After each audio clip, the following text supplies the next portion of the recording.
Oke, kita mulai pembahasan kita kali ini dengan sebuah adegan yang sebenarnya kalau dipikir-pikir lagi ya, hampir mustahil dibayangkan terjadi beberapa tahun lalu. Betul. Bayangkan saja, seorang mantan presiden yang selama 1 dekade ini dianggap sangat berkuasa, duduk satu meja dengan 2 orang yang paling vokal menuduh ijazahnya palsu. Egy Sujana dan Damai Hari Lubis. Tepat. Pertemuannya tertutup. Jadi jelas langsung memicu banyak sekali pertanyaan. Nah, untuk Anda, kami akan coba bongkar apa yang sebenarnya terjadi di balik pertemuan ini. Berdasarkan sebuah analisis dari kanal YouTube SA World TV. Misi kita di sini bukan untuk menghakimi ya. Bukan sama sekali. Kita hanya mencoba memetakan perang narasinya dan memahami cerita yang lebih besar di baliknya. Oke, kita bedah dari sisi pertama dulu ya. Dari kubu pendukung Jokowi. Oke. Jadi, begitu pertemuan itu selesai, narasi yang beredar kan itu jelas banget. Sangat jelas. Ini kemenangan. Iya, kemenangan. Ceritanya, Egy dan Damai akhirnya datang, ngaku salah, minta maaf. Dan mengakui ijazahnya asli. Selesai. Kasus ditutup. Game over kan? Nah, narasi ini diperkuat dengan... Sebuah foto, ya. Betul. Sebuah foto yang ikonik banget sebenarnya. Foto Egy Sujana lagi memeluk Jokowi. Oh, yang itu? Iya, itu menyebar cepat sekali. Seolah-olah jadi bukti visual kalau sudah damai, sudah ada permintaan maaf. Padahal ya, kita tahu sekarang itu kan hasil rekayasa AI. Tapi yang menarik bukan soal teknologinya ya, tapi soal seberapa cepat sebuah gambar, meskipun palsu, bisa diterima sebagai kebenaran. Tunggu, jadi foto AI itu sempat dianggap asli oleh banyak orang? Wow. Sempat oleh banyak orang. Karena itu mengkonfirmasi apa yang ingin mereka percaya. Oke. Nah, kalau tadi itu narasi dari kubu Jokowi, yaitu mereka datang minta maaf, sumber ini pasti menyajikan versi sebaliknya kan? Nah, disinilah ceritanya langsung terbelah jadi 2. 2 realitas yang berbeda. Betul. Menurut pihak Egy, ceritanya itu 180 derajat kebalikannya. Jadi, Mereka mengklaim bukan datang buat minta maaf. Justru mereka datang karena diundang. diundang oleh Jokowi. Diundang secara khusus. Jadi, dalam persepsi mereka, ya posisi mereka lebih tinggi. Bukan sebagai pesakitan, tapi tamu. Tepat. Dan mereka melegaskan, tidak ada satu kata pun soal minta maaf atau pengakuan ijazah di pertemuan itu. Wow. Jadi, aneh banget kan? Satu pertemuan yang sama, tapi kok ceritanya bisa beda total gitu. Sama sekali berbeda. Yang satu bilang A, minta maaf, yang satu bilang B yang ngundang. Tapi ceritanya nggak berhenti di situ kan? Enggak, justru makin liar. Muncul rumor soal uang. Betul. Ini gelombang kedua yang lebih sensasional. Soal uang damai. Angkanya berapa ini? Angkanya, wah nggak main-main. Ada yang bilang 50 miliar, ada yang 100 miliar rupiah. 100 miliar rupiah. Iya, bahkan ada bumbu ceritanya, mereka datang bawa koper segala. Seolah-olah ini adegan film. Tunggu sebentar. Kita bicara soal miliaran, ya? Angka ini kan kedengerannya nggak masuk akal. Betul. Tapi analisis dalam sumber ini menyebutkan kalau fungsi rumor ini sebenarnya bukan untuk dipercaya 100%. Lalu buat apa? Untuk menanamkan keraguan. Merusak karakter. Bagi yang menentang Egy, pesannya jadi, oh perjuangannya bisa dibeli. Ujung-ujungnya duit juga, gitu ya? Persis. Sebaliknya, bagi yang percaya Egy, ini jadi bukti betapa paniknya pihak lawan. Sampai harus nawarin uang segitu banyak. Dan ceritanya nggak berhenti di 100 miliar ya? Belum. Sumber ini mengutip klaim dari Refri Harun, yang katanya bersumber langsung dari Egy Sujana. Oke. Menurut versi ini, tawarannya bukan sekedar uang, tapi sebuah paket komplit. Paket komplit gimana maksudnya? Fasilitas perjalanan mewah ke luar negeri sesuka hati, dan bahkan, ini yang paling fantastis ya, Apa itu? proyek-proyek pemerintah senilai triliunan rupiah. Triliunan. Ini makin gak masuk akal. Tentu ada syaratnya dong. Tentu, ada satu syarat yang sangat sederhana sebagai imbalannya. Dan syaratnya adalah, Minta maaf di depan publik. tepat sekali, minta maaf secara terbuka. Biar narasi kemenangan kubu Jokowi terkunci rapat. Oke, tapi di sini kan ada kejanggalan besar. Nah, itu dia. Sumber analisis kita ini sangat menekankan satu hal. Semua ini, uang miliaran, proyek triliunan, itu semua nggak ada bukti konkretnya. Masih di level katanya-katanya. Betul, tapi ada satu fakta keras yang bisa kita pegang dan nggak bisa dibantah. Fakta bahwa sampai detik ini tidak ada permintaan maaf terbuka dari Egy Sujana. Persis. Bener juga ya, kalau memang ada tawaran sebesar itu dan sudah diterima, kenapa syarat utamanya justru nggak pernah dipenuhi? Itu pertanyaan logis yang diajukan oleh sumber analisis ini. Ketiadaan permintaan maaf itu jadi jangkar di tengah lautan rumor. Ini menunjukkan perangnya udah bukan soal kebenaran lagi ya, tapi saling menjatuhkan di mata publik. Betul sekali. Kebenaran faktual jadi nggak relevan lagi. Oke, di tengah semua kekacauan ini, apa kata Jokowi sendiri? Pasti wartawan ngejar beliau kan? Tentu saja.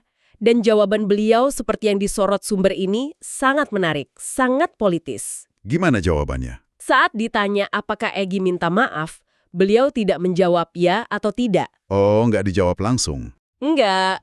Beliau justru menggeser fokusnya, mendorong agar penyelesaiannya lewat jalur restoratif justice. Restoratif justice. Istilah yang menarik. Itu artinya apa dalam konteks ini? Semacam cara halus buat bilang, sudah dimaafkan? Bisa dibilang begitu. Restoratif justice kan fokusnya pada pemulihan, bukan hukuman. Oke. Jadi, dengan memakai frasa ini, Jokowi secara cerdik membingkai ulang pertemuan itu. Bukan sebagai ajang pengakuan dosa, tapi sebagai sebuah itikat baik dari Egy dan Damai untuk bertemu. Saya ngerti. Jadi yang dipuji bukan permintaan maafnya, yang mungkin memang nggak ada, tapi kesediaan mereka untuk datang. Tepat. Ini cara menutup kasus secara politis tanpa harus memenangkan perdebatan faktual soal apa yang terjadi di dalam ruangan. Sangat strategis. Jalan keluar yang aman untuk semua pihak. Setidaknya di permukaan. Oke, mari kita tarik semua benang ini. Kita punya narasi kemenangan, bantahan keras, rumor liar, dan respons diplomatis. Kalau gini terus kan nggak ada ujungnya. Nah, sumber analisis ini punya kesimpulan yang lebih dalam kan? Mereka bilang ini bukan lagi soal ijazah. Tepat. Disinilah analisis dari SE World TC ini sampai pada tesis utamanya yang paling provokatif. Mereka bilang, kalau kita cuma fokus ke pertanyaan ijazahnya asli atau palsu, kita kehilangan gambaran besarnya. Lalu apa gambaran besarnya? Menurut mereka, seluruh drama ini, mulai dari seorang mantan presiden harus turun tangan langsung, sampai penyelesaian yang berputar-putar ini, sebetulnya adalah sebuah gejala. Gejala dari apa? Gejala bahwa pengaruh dan kekuasaan Jokowi, pasca lengser, sudah tidak sekuat dulu lagi. Oke. Ini pergeseran sudut pandang yang menarik. Jadi bukan isi masalahnya yang penting, tapi cara masalah itu ditangani. Betul, cara penanganannya yang jadi indikator. Bisa dijelaskan lebih lanjut, kenapa ini dianggap indikator melemahnya pengaruh? Sumber ini membuat perbandingan yang sangat tajam. Mereka minta kita kembali ke masa saat Jokowi masih aktif jadi presiden. Oke. Waktu itu kan ada juga tuduhan serupa dari Bambang Trisuginur. Apa yang terjadi waktu itu? Jokowi diam saja kan? Betul, beliau tidak perlu komentar satu kata pun, tidak perlu bertemu, tidak perlu jawab wartawan, dan apa yang terjadi pada penuduhnya. Proses hukumnya berjalan cepat sekali, tegas, langsung masuk penjara. Persis, the system took care of it. Bener juga. Kontrasnya luar biasa ya. Dulu seolah ada tangan tak terlihat yang bergerak memadamkan api. Sekarang sang mantan presiden sendiri yang harus turun bawa ember. Tepat sekali. Sekarang beliau harus jawab wartawan, harus meluangkan waktu buat pertemuan tertutup. Dan kasus hukumnya sudah berjalan lebih dari setahun tanpa titik terang. Sumber ini juga menyorot kasus Roy Suryo kan? Betul, Roy Suryo, yang juga terlibat statusnya sudah tersangka, tapi hingga analisis ini dibuat, dia tidak ditahan. Ini semakin memperkuat tesis tadi ya? Iya, seolah-olah aparatur negara yang dulu begitu responsif terhadap sinyal, sekarang bergeraknya dengan ritme yang berbeda. Mungkin lebih hati-hati. Mungkin menunggu arahan dari pusat kekuasaan yang baru. Bisa jadi, pemandangannya sangat berbeda. Ini bukan lagi soal benar atau salah, tapi soal siapa yang masih pegang kendali. Jadi, kalau pengaruhnya sudah nggak sekuat dulu, buat menyelesaikan ini dengan cepat, apa strategi yang tersisa sekarang? Spekulasi dari sumber ini adalah strateginya buying time, mengulur waktu. Mengulur waktu? Kalau nggak bisa menang dengan satu pukulan KO, ya buat pertarungannya selama mungkin sampai penonton bosen. Jadi dibiarkan saja isunya berputar-putar sampai publik jenuh. Betul. Sampai akhirnya muncul isu baru yang lebih besar, lebih seksi, yang menyedot semua perhatian. Isu ijazah ini akhirnya akan terlupakan begitu saja. Mati secara alami, tanpa ada pemenang atau pecundang yang diumumkan. Sebuah strategi perang gesekan ya. Bukan perang kilat. Ini tentu memunculkan pertanyaan besar ya. Apa akar dari pergeseran pengaruh ini? Sumber kita membiarkan itu terbuka untuk kita pikirkan, kan? Benar. Analisis ini nggak memberikan jawaban pasti, tapi menyajikan data dan kontrasnya agar Anda bisa menarik kesimpulan sendiri. Apakah ini fenomena bebek lumpuh pasca kekuasaan yang biasa atau ada dinamika politik yang lebih kompleks? Oke, jadi kalau kita rangkum penelusuran kita hari ini, dari sebuah pertemuan tertutup, kita lihat bagaimana satu isu bisa meledak jadi perang narasi yang begitu sengit. Ada kubu yang merayakan kemenangan, ada yang merasa dijebak, ada rumor uang miliaran, dan ada manuver politik. Tapi analisis yang kita bedah dari SEO World TV ini mengajak kita melihat melampaui itu semua.